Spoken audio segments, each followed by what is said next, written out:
नमस्कार। PP news line में एक बार फिर आपका स्वागत है। मैं हूं दर्शपाल गुप्ता। जम्मू कश्मीर में पहले चरण के चुनावों के लिए नामांकन पत्र भर दिए गए हैं। बहुत सी पार्टियों ने भरे हैं और कुछ इंडिपेंडेंट भी हैं। आज उनकी जांच हो रही है और 30 तारीख को उनको वापस लेने की आखिरी तारीख है। जम्मू कश्मीर में शिवसेना उद्धव ठाकरे ने भी अपने कैंडिडेट जो है इस बार चुनाव में उतारे। आज हमारे साथ है मनीष साहनी जी, ये प्रेसिडेंट है जम्मू कश्मीर यूटी के। इनसे हम जानना चाहेंगे कि इन चुनावों में ये कितना हिस्सा ले रहे हैं और इनका क्या मैनिफेस्टो है और क्या इनके वादे हैं, ये सब जानकारी इनसे लेंगे। मनीष जी, आपका बहुत बहुत स्वागत है। जी, शुक्रिया जी। नमस्कार मनीष जी, कल आपने भी अपने कैंडिडेट उतारे और आपने जिस तरह से एक प्रेस कॉन्फ्रेंस में कहा कि 30 के करीब जो है जम्मू कश्मीर में आप अपने कैंडिडेट उतारेंगे।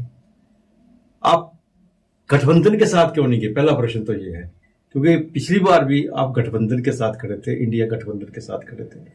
पूरे हिंदुस्तान में आपके जो मुखिया हैं उन्होंने उनका साथ दिया और यहां भी आपने उनका साथ दिया था।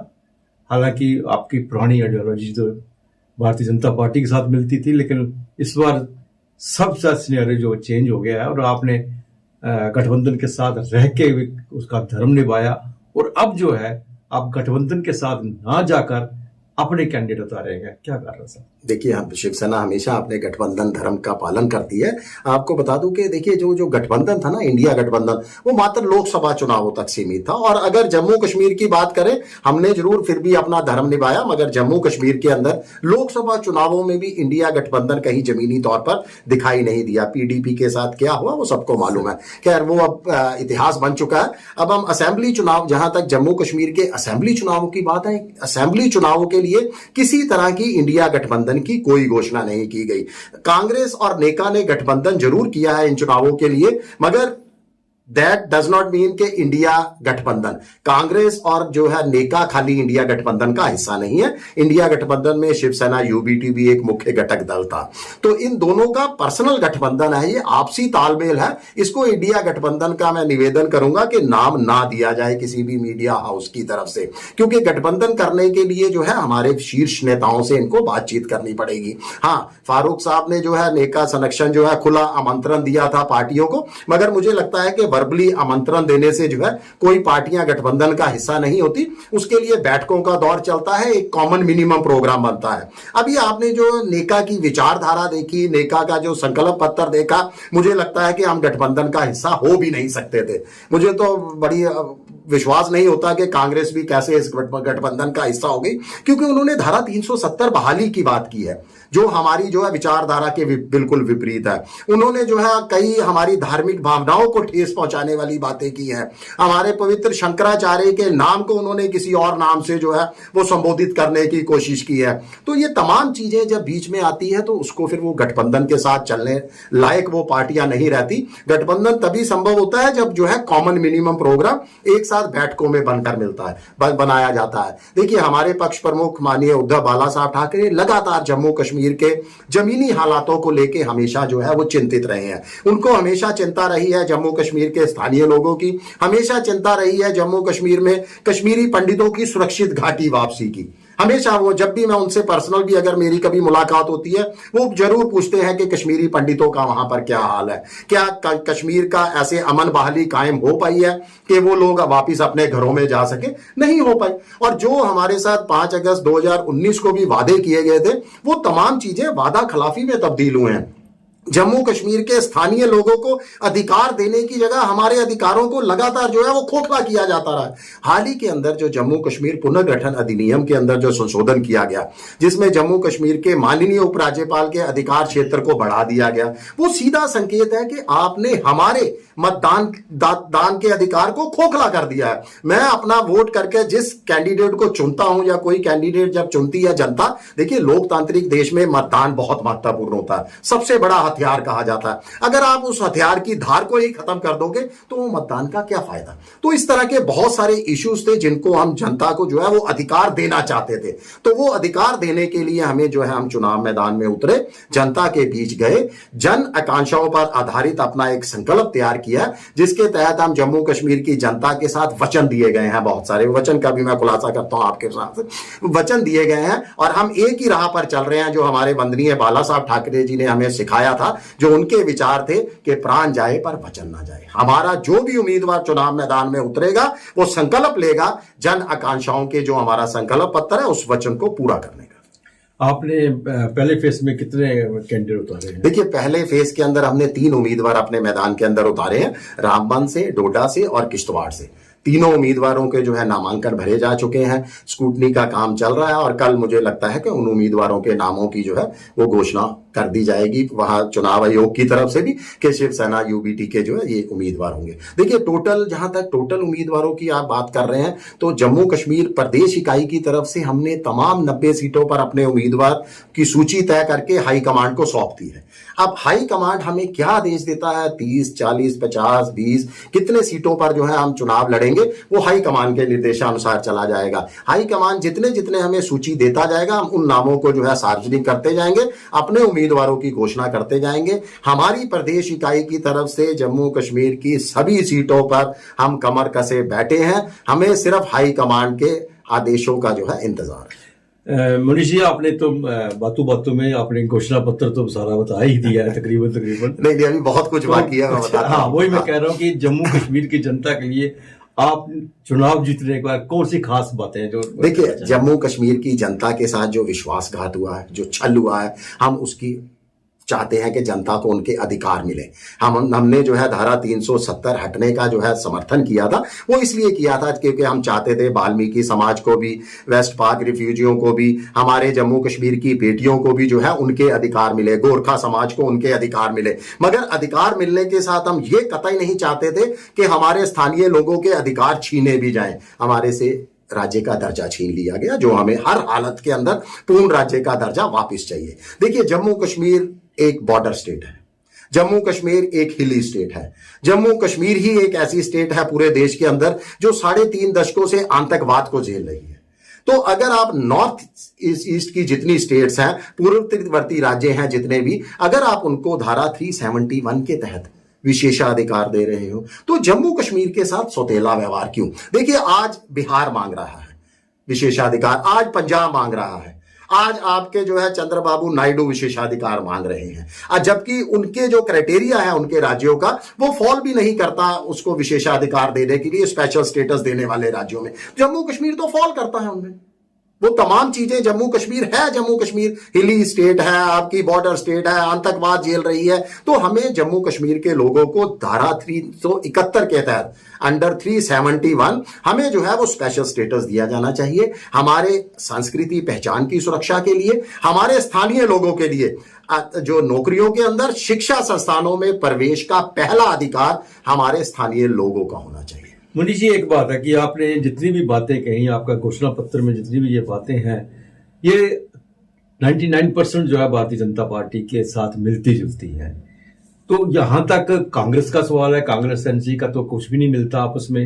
हाँ, पीडीपी एनसी की जो कुछ मिलते थे आपस में, लेकिन उन्होंने आपस में गठबंधन कर दिया। तो क्या आप नहीं महसूस करते यहाँ पे कि आपको भारतीय जनता पार्टी के साथ मिलकर चुनाव लड़ना चाहिए? देखिए, मुझे लगता है कि भारत जो कुछ जम्मू कश्मीर में अगर हमें ये घोषणाएं करनी पड़ रही हैं तो ये भारतीय जनता पार्टी की ही कारण करनी पड़ रही हैं। अगर भारतीय जनता पार्टी पहले से ही जम्मू कश्मीर के लोगों को अधिकार दे देती तो मुझे लगता है मुझे स्थानीय लोगों के लिए लड़ना नहीं पड़ता, हम भी आंखें बंद करके बीजेपी को समर्थन करते। बिजली पानी का भी आपको इशू बता रहा था। देखिए, अपार जल संसाधनों का धनी है हमारा राज्य। हम गर्व से कहते हैं कि जहां यहाँ इतने जल संसाधन है और इतनी जल बिजली परियोजनाएं लगी हैं, उसके बावजूद जम्मू कश्मीर की जनता को बिजली कटौती का सामना करना पड़ता है, पानी की कमी का सामना करना पड़ता है, मोटे मोटे बिलों का सामना करना पड़ता है। तो हमने संकल्प लिया है कि जम्मू, और संकल्प ही नहीं लिया, मैं तो कहूंगा ये अधिकार है जनता का, ये आप लोगों का अधिकार है जो हम आपको देने का वादा करते हैं कि 300 यूनिट तक निःशुल्क बिजली दी जाएगी, 30,000 लीटर तक निःशुल्क पानी दिया जाएगा। बीजेपी भी दे देती तो हम बीजेपी को समर्थन करते हैं। मुझे लगता है हम चुनाव मैदान में नहीं उतरे। ये हमारा पहली बार हम चुनाव मैदान में उतरने जा रहे हैं। हम तो बीजेपी के ऊपर आंखें बंद करके विश्वास करते थे, हमारा समर्थन, हमारा वोट बीजेपी को जाता था। मगर जब बीजेपी ने छल किया, कपट किया, विश्वासघात किया शिवसेना के साथ और जम्मू कश्मीर की जनता के साथ, तो हमें उनसे अलग होना पड़ा। और आज हम अलग होकर जो है, हम चुनाव मैदान के अंदर है, हम जनता के बीच है। हम चाहते हैं कि देखिए हमारे युवाओं के साथ क्या वादा किया गया था 5 अगस्त 2019 की अगर बात करें कि रोजगार दिया जाएगा, नहीं मिला रोजगार। आज युवा बेरोजगार हैं। जम्मू कश्मीर नंबर 1 पे बेरोजगारी में पहुंच चुका है, लगभग पहले और दूसरे चरण स्थान पर है जम्मू कश्मीर। युवा हमारा नशे की लत का आदी होता जा रहा है। तो युवाओं के लिए हमने बेरोजगार भत्ता देने का वादा किया है कि 5,000 जो है भत्ता दिया जाएगा जो बेरोजगार युवा है, जब तक उनको नौकरी नहीं लगती। महिलाओं के लिए, ये महिला सशक्तिकरण की बात तो करते हैं, मगर क्या किया महिलाओं के अंदर? आप इनकी सूची भी एक बार देख लीजिएगा। मैं उस पर कोई पॉइंट बोलूंगा नहीं, ठीक है, उनकी अपनी सूची है, वो उनके पास अधिकार है। हाँ, 33% की 30% की बात की गई थी और सूची जाहिर है कि 1 या 2 मेरे ख्याल मुश्किल से। और महिलाएं कैसे बीजेपी कार्यालय के बाहर वो क्या क्या बातें कर रही है, वो मैं सुना भी नहीं सकता आपके चैनल पर। तो इस तरीके से महिला सशक्तिकरण को भी जमीनी स्तर पर इन्होंने कुछ नहीं किया, किसी वर्ग के लिए कुछ नहीं किया। आप वरिष्ठ नागरिकों की बात कर लीजिए, वरिष्ठ नागरिकों के लिए बेचारों को पेंशन मिलती थी, उस पर रोक लगा दी। बीपीएल वालों को पेंशन दे दी, इनके लिए जो है औपचारिकताएं इतनी बढ़ा दी। अब वो बुजुर्ग आदमी 60 साल 70 साल 80 साल का, वो कैसे बार बार डीसी तहसील कार्यालय के अंदर जाएगा अपनी औपचारिकताएं पूरी करने के लिए? तो आधे बुजुर्गों ने तो इनको बद्दुआ देकर जो है वो पेंशन ही लेने से मना कर दिया कि हम लेने ही नहीं जाएंगे पेंशन। तो ये तो जनता का हाल किया इन्होंने। अगर ये बेहतर होते तो हमारी विचारधारा बिल्कुल इनके साथ थी, मगर इन्होंने उस विचारधारा के ऊपर टिके नहीं रहे, उस विचारधारा पे काम नहीं किया। अब मैं अंत में 2 प्रश्न आपसे जानना चाहूँ, 2 सवालों का जवाब। पहला ये कि भारतीय जनता पार्टी के अंदर जब से उनकी लिस्ट आई है बाहर, एक हंगामा सा मचा हुआ है। भारतीय जनता पार्टी के कार्यालय के बाहर, कटरा में देखो, छम्स में आए, सब देखो। उसके बाद लिस्ट भी वापस ले लेगी, उसमें चेंज भी एक की। अब बहुत से ऐसे हैं जो इस मुकाम पे खड़े हैं कि भारतीय जनता पार्टी को छोड़ रहे हैं, क्योंकि जहां तो उन्हें टिकटें नहीं मिलेगी, जहां उनका सम्मान नहीं किया गया। तो क्या वो आपके साथ चुनाव में हिस्सा ले सकेंगे? क्या उनकी अप्रोच कोई आपके पास आई है? क्योंकि आइडियोलॉजी आपकी मिलती जुलती है। कांग्रेस एनसी की तरफ जाना उनके लिए थोड़ा सा मुश्किल है, आपकी तरफ जाना थोड़ा आसान है। देखिए हमारे लिए तो खुला आमंत्रण है, हम तो खुले दिल से आमंत्रण करते हैं और बिना किसी नोक झोंक के करते हैं, बिना निडरता के साथ आगे आते हैं। जो जनता के मुद्दों को, हमारी विचारधारा से जनता के मुद्दों का समर्थन करते हैं, स्थानीय लोगों को उनके अधिकार दिलाने के लिए लड़ना चाहते हैं हर कीमत पर, वो हमारे पास आए, हम उनको निराश नहीं करेंगे। ये बिल्कुल आपके चैनल के माध्यम से मेरा वादा है उन नेताओं के साथ जो सही में नेता है और जनता के मुद्दों के प्रति लड़ना चाहते हैं, जिसमें जुनून है समाज सेवा का, जिसमें जुनून है राष्ट्र सेवा का, जिसमें जुनून है स्थानीय लोगों के हकों की बहाली का। वो आए हमारे साथ, हम उनको निराश नहीं जाने देंगे। जहां तक लिस्ट की बात है, देखिए हमने ये पीछे बीजेपी शासनकाल में सुनते थे कि नीट का पेपर लीक हो गया, पेपर पहले पता लग गया, लोगों ने जो है वो पेपर घर बैठ के कर लिया। अब तो इनकी लिस्टें भी जो है वो लीक होना शुरू हो गई हैं और वापिस होना भी शुरू हो गई हैं। देखिए क्या विडंबना है कि इतने बड़े, जो डिसिप्लिन पार्टी कहती थी अपने आप को बहुत बड़ी, जिसके उस पार्टी के अंदर जो सूची तय करने के लिए देश के माननीय प्रधानमंत्री जी बैठे थे, बीजेपी के सबसे बड़ा चेहरा जो है माननीय नरेंद्र मोदी जी, दूसरा चेहरा अमित शाह जी बैठे थे, जिसके ऊपर आज तक किसी ने उंगली नहीं उठाई थी, और आज बीजेपी के ही जम्मू कश्मीर के नेता उंगली उठा रहे हैं। वो तो ब्रीफ केस की बातें करते हैं कि अटैची पहुंचे हैं वहां पर। अब वो बताएं प्रधानमंत्री जी नरेंद्र मोदी जी, अमित शाह जी, कि क्या ये आपके नेता झूठ बोल रहे हैं जिन्होंने अटैची जो है शायद खुद अपने हाथों से भी दी होंगे? तो बड़ी विडंबना है। असली क्या है कि अब लोगों को बीजेपी का चेहरा उजागर हो चुका है कि ये असली बीजेपी है। जो आपको पर्दे के पीछे वो कहते ना मेकअप करके रहती थी, वो असली बीजेपी नहीं थी, ये उनका असली चेहरा है। अंत में एक प्रश्न, आपके कल को कैंडिडेट जीत जाते हैं तो सरकार बनाने के लिए किसकी मदद करेंगे आप?